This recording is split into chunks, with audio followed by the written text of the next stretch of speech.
Hello everybody. Well, I'm going to tell you about being armed. And I did a video a few days back called Careful Footing. And in the comments, FuzzyPaws17 asked a question, which I get asked periodically. Am I armed when I'm adventuring, when I'm hiking? And the answer is yes. And I'm just going to tell you a story now that, and I get this question periodically. So about, are you armed? What do you carry?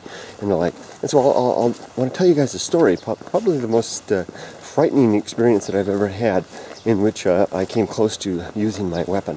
Now, let me just preface by saying that I indeed have always been armed since I was a boy, since I was 11, 10 years old when I started wandering off into the woods by myself. I remember back then I carried a hatchet with me in my pack, heavy, clumsy thing, but I felt secure with it. And since then I've always carried something or other, never any guns or anything like that, always knives and the like.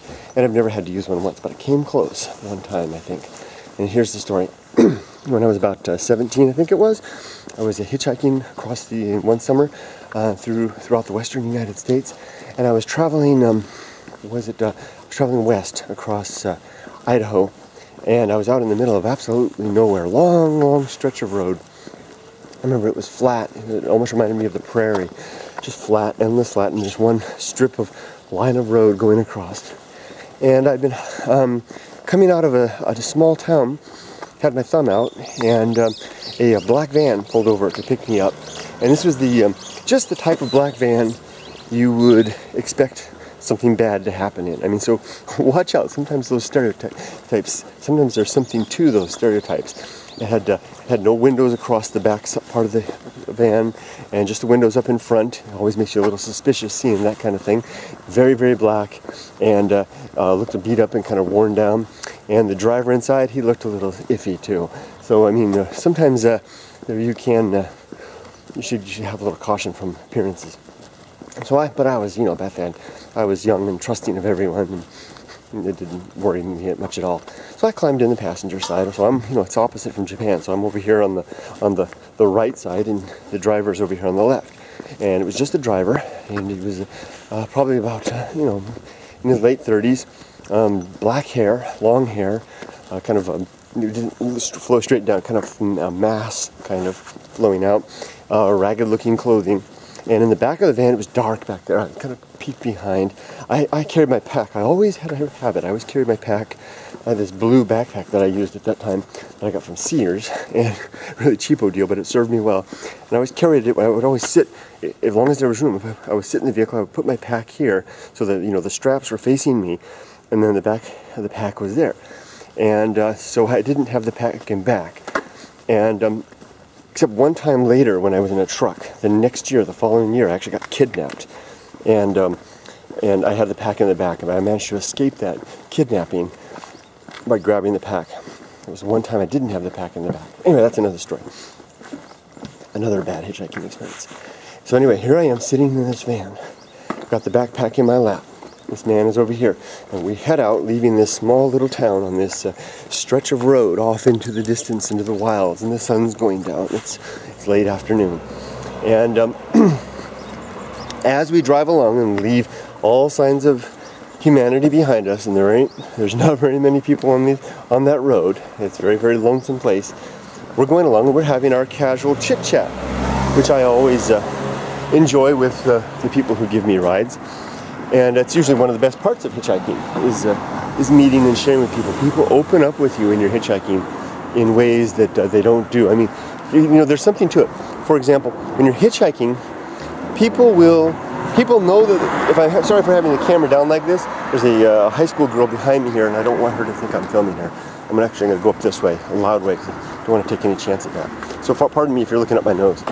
When you're hitchhiking, sometimes when you're going along, people know they're only with you for 10 minutes to an hour usually at most, and they'll tell you, and they'll know they'll never see you again, and they will tell you things, the most incredible things, the most personal things about what's going on in their life. It's almost like having 30 minutes with a therapist you'll never see again. You can tell any secret to. I mean, people have told me the most incredible secrets.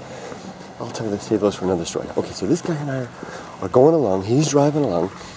And usually I've been hitchhiking quite a bit, for 2 seasons at that point, and I usually get the feel for someone pretty quick.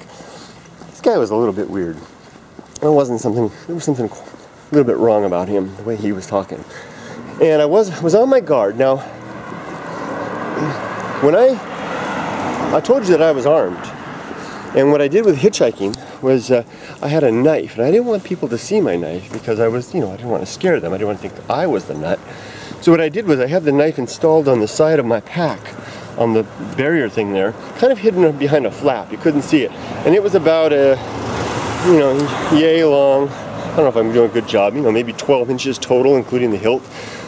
Pretty big, pretty sharp, pretty pointy. And it was in a little sheath there, and I had devised it in such a way that I could be sitting in the car with my hands holding the backpack and my thumb on the clasp. And if an emergency happened, I could knock that clasp off, whip that knife off, and be in action, in seconds.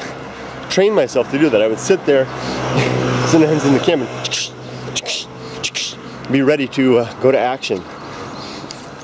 Call me paranoid. I almost had to use it this time. So we're sitting there, and I'm sitting there, and I'm not thinking about it, just my natural thing. I always have the hand on the pack, right there on the knife. This is a long ride. He's going to take me maybe an hour or more, and we get maybe half an hour out from that little town. We're out in the middle of nowhere, and suddenly he's driving the car, and he holds onto the wheel with his left hand. He reaches over behind him, not beside him, down by the edge of his seat over here, and he says, I could slit your throat. And he whips his knife out, his hand out, and he's got this huge knife, and just as he's saying, I could slit your throat, and his knife comes flying across the van and just ends right here on my throat. Now he's got this giant, and I stop, and I'm sitting there. Now the pack is a little bit below. At that point I had it kind of down, recessed down just a little bit. So he actually was able to bring the pack, his knife just above my pack, and just at my neck, holding the blade right there. It wasn't touching my neck, but real close. And he's got me, and he's driving the car. And he starts monologuing, as all good villains will do. And I wonder if this dog's gonna bark at me. He's probably never seen a foreign dude vlogging while walking to work. So he's got me. He's got this knife at my throat there, and he is and he is holding that thing there, and he starts monologuing about how he can cut my throat, how he can take me out so fast, how he could drop that thing down and take me down, and starts just going on, not gibbering, but just, going on, and I don't know where this is going to go. Is he just building up to a big surprise ending, or what? And I've got my hand on the knife there, and I've got my finger on that clasp, my thumb on that clasp, and I'm ready to go. If he makes I had studied karate for a couple of years with a guy named Ron Cedillos, I think that was in Torrance area, and they had a karate studio there. The place was owned by Chuck Norris. Chuck Norris used to come down and see us, watch us sometimes, and this is when Chuck was actually doing the Bruce Lee films, and my brother Lyle once kicked Chuck in the nuts and put him dropped him to the floor. Lyle was like 8 years old, and Chuck Norris was doing this stance, and they were going to spar a little bit, and they were supposed to say something to start, and Lyle didn't wait. Lyle just jumped up, did this, bam, kicked Chuck Norris right in the nuts. Oh, anyway, Ron Cedillos taught us that if you're going to fight, don't fight. He used to tell us, if I hear that you guys get in a fight at school, and you instigate it, you start it. He didn't use that word, but if he said we were kids, he said, if you start it, you're going to have to fight me. We didn't want that.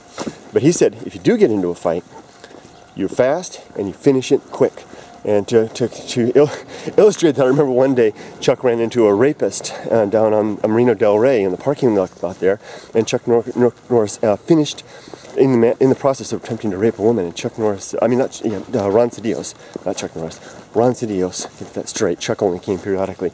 Ron Cedillos ended that encounter by surgically, unceremoniously removing the man's eyeball.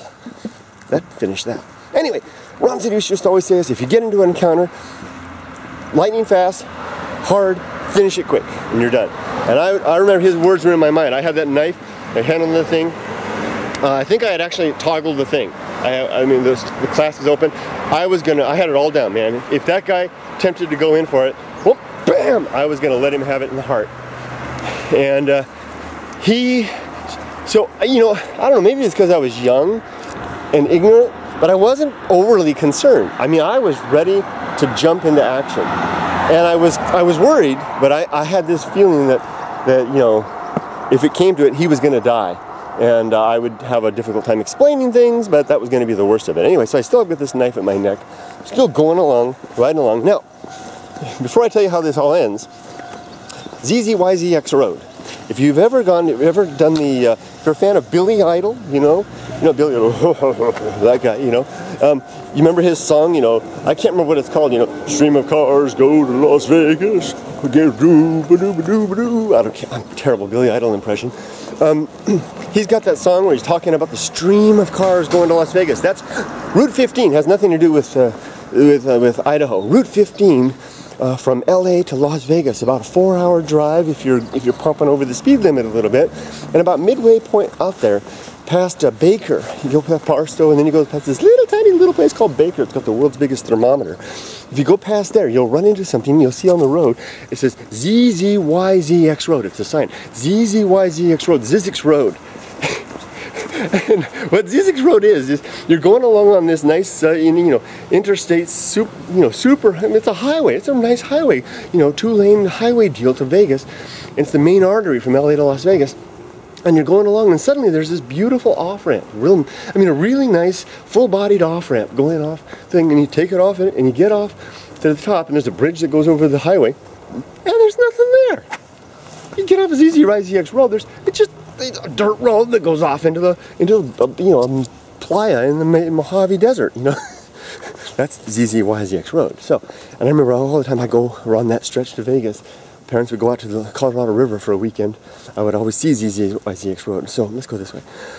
Anyway, so I'm in that car with the guy. He's got the knife at the throat. I've got my hand on the thing. The clasp is, I think I remember the clasp is off. I got my knife. I've got this scenario played in my head. He's going to be dead if he makes an action, and I'm going to be a little bit cut up.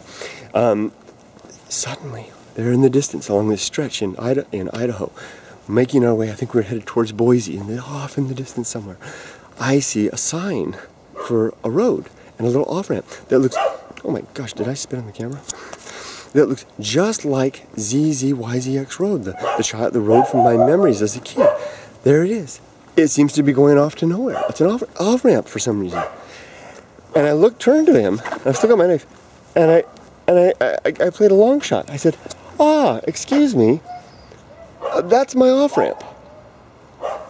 I should have slit my throat right then for trying to pull that one. That's my off-ramp.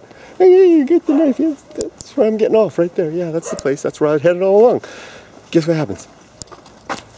Oh, blinker goes on. Tuk-kook, tuk-kook, tuk-kook, tuk-kook. You hear the thing? That's the only sound. Tuk-kook, tuk-kook. And I'm thinking, okay, this is it. He's going to pull off the road, and then that's when the knife fight's going to happen. And the car goes gently up the grade. He stops at the top. It's just like ZZYZX Road. I think there's some litter on the side where people had stopped, and maybe on a tire or something like that. He stops the van, takes his knife, puts it back in his sheath, and kind of looks at me with this glassy-eyed Charles Manson look on his eyes, like he's in the same Twilight Zone episode that I'm in. And he looks at me, and I thank you very much, I say to him, and I kind of reluctantly and he's got the knife back, so I'm okay, but I reluctantly take my hand off, open the door, step outside, take my pack with me, close the door, the window's down, I say, thank you very much, and he, down the ramp, back onto the highway, and off he goes. And here I am, standing in the bloody middle of nowhere in Idaho. I don't even know which the heck I am. I only know which way west is because the sun's going. And I'm thinking, and it's absolutely flat. It's not like the creosote sagebrush desert of the Mojave Desert where you could go find a place to hide behind the bush. It's just absolutely flat everywhere. And I'm thinking to myself, you just dodged a bullet. What the heck is that? Oh, cool bug. And I'm thinking, but he could come back. What if he changes his mind and whips on back and comes back? So I take off. Dead straight out into that, I don't know, it's not called a desert out there. It's not called a prairie. I don't know what it is out there. Badlands. It's not a badlands. It's just flatland. I take off. Hoofing it. Got my pack on. Strapped on. I'm young. I can go. And I did this kind of stuff all the time when I was, a hitchhiker, I would just stop somewhere in the middle of nowhere when it got dark and head off into the wilderness and sleep the night. That was my routine. So I thought, oh, I'll just do that tonight. I'll head off into the wilderness and piss the dogs off. I go, but I have to go a long ways because there is no place to hide. I get way out there. The sun has dropped down. The dusk is all over the place. I'm pretty sure he's not coming then, but I'm still pretty freaked out. So I actually had a tent at that time. I elected to not prop up the tent because I thought that would be one beacon out there. If he came back, he'd see that tent sitting up there. So instead, I just laid out on the grassland. It wasn't even grass. It was like, just like shrub, nothing. Laid out on there and laid there into the night. I didn't even start a fire or anything like that. There was no wood. And it took a while to fall asleep. But after I fell asleep later in the night, I was woken by the sound of thunder. There was an approaching thunderstorm in the distance. Lightning flashing everywhere. It was it was the kind of thing that moves across the land there, and I could see it coming at me. So I whipped out my blue sheet, my blue tarp, and grabbed that sucker. And I didn't want to leave the tent, so I put my sleeping bag in. It's summertime. It's warm. It's not really hot up there, but it's warm. Put my sleeping bag in there, grabbed the end of the blue sheet, tried to get it down there, and rolled up like a Tootsie Roll to protect myself from the rain, which did come. And it came down in a torrent on me, but I'm in my Tootsie Roll thing, looking out the end like looking through a straw, and the rain is coming down and the lightning's flashing and the thunder all over, and I'm thinking that there's a wild-haired stalker out there wandering this prairie land looking to slit my throat, and I'm all bundled up in this Tootsie Roll thing. Where the heck is he? And that was my last memory before I fell asleep, because I was just so exhausted from that day. And I had woke up the next morning, the sun was out. I was drenched in sweat from basically being encased in a plastic sheet for several hours. Drenched in sweat, unrolled my Tootsie Roll, stood up, and just emptiness everywhere. Emptiness everywhere. And I've always had a good sense of direction. You can take me out into the middle of nowhere and spin me around with my eyes closed, and I can probably tell you how to get home, especially back then. So I just bundled everything up, headed back to the road, got my thumb out. Had a device for long times when I couldn't get it right. I had a stick that I had with a cardboard thumb that I had made, hand of the thumb that I had painted, that I had made before I left, and I would slide that into my pack. It would stick out the side with this cardboard thumb hanging out, so I just walk along the road. I had a rule when I was hitchhiking. I never stood in one place, as long as it was legal. Some places you can't walk on the freeway, but if I could walk, I had to walk. So if someone's going to pick me up, at least I owe them the courtesy of trying to get there myself. So I would always walking for hours and hours and hours with this thumb sticking out. And people would pull over and say, I pulled over. I don't usually pick up hitchhikers, but your wooden thumb really got me. The other way I used to get great rides was when I hitchhiked with my surfboard. People would say, what kind of killer carries a surfboard? So there you go. Yes, indeed. Fuzzy Paw 17. I am armed. I am armed now, but now I'm armed not with a knife. I'm armed with when I hike in the mountains. Now I'm armed with a garden trough. So if I can either kill a bear or plant bulbs, whichever one suits me first. Well, that's it. It's been a long video. I need to get to work. And here comes some ducks that look like pigeons. Pigeon ducks. There you go.